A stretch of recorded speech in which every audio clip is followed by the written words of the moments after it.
in the Yeah. extent to which there are so many players. Yeah. Mm-hmm. Understood. Do you think that will changing the situation will be changing in different cities? I understand China is a very dynamic market. Shanghai, Beijing, Shenzhen is very advanced, and other part of the cities are relatively in advance. And would you say that competition dynamics are different in different regions, and you have to have different strategy towards different regions?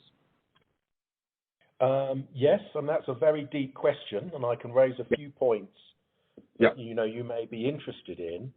Yeah. One point is, I don't think the market there will be as many players as we've seen in the last few years. So I think Yeah. in China, just take the whole of China rather than talk regionally now. Yeah. I think that there will be players that will exit the market because they just Yeah. simply cannot make a profit. Yeah. So I think it will consolidate to a certain extent. So that's one point to your question. Yeah. And then I think you asked another point in terms of maybe how would brands vary regionally. I think that's a good point to make. Now, the tier 1 or the tier 1.5 cities, consumer purchasing power is higher. So maybe, for example, the premium and the luxury market, players can do well there. But if you move into the lower tier cities, the premium and luxury pricing points may just be prohibitive. And so brands, I would feel, would need to maybe sync or adjust their product mix so that maybe, let's say, the lower tier, they might focus on some of their more mid-market price points, whereas in the cities that you mentioned Beijing and Shanghai, in the other tier 1 and tier 1.5 cities, there might be a much stronger focus on the premium and the luxury market. So that's another point, maybe to your question. Understood. It's quite a deep question because China's so big. So that's as a true. for myself, we've had to adjust the way we work in many different ways in order to better react to our consumers. Yeah, that's true. That's true.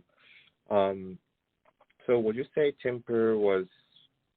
So I think to your answers, I assume that Temper is. I think its position as relatively, I would say, premier or expensive products. So would you say that the competition was relatively easier in Shanghai than second or third tier cities? Well, the short answer would be yes. Yes. The deeper answer would be that, Temper, Sealy, when they first came into the market, these two brands mainly focused on the luxury space. And the luxury space, as an organization, we thought a mattress over $2,000, I believe. This is a few years back, so it may change slightly now, but roughly a mattress over $2,000, we would say is a luxury customer. A mattress over $1,000, we would say is the premium market.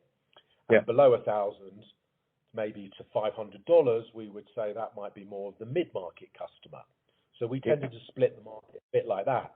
Now, Temper and Sealy, when we first started doing business in China, we were mainly focused on the luxury end of the market because internationally, that's where these two brands sat. But the luxury end of the market, in terms of market share of the total cake, is actually very, very low.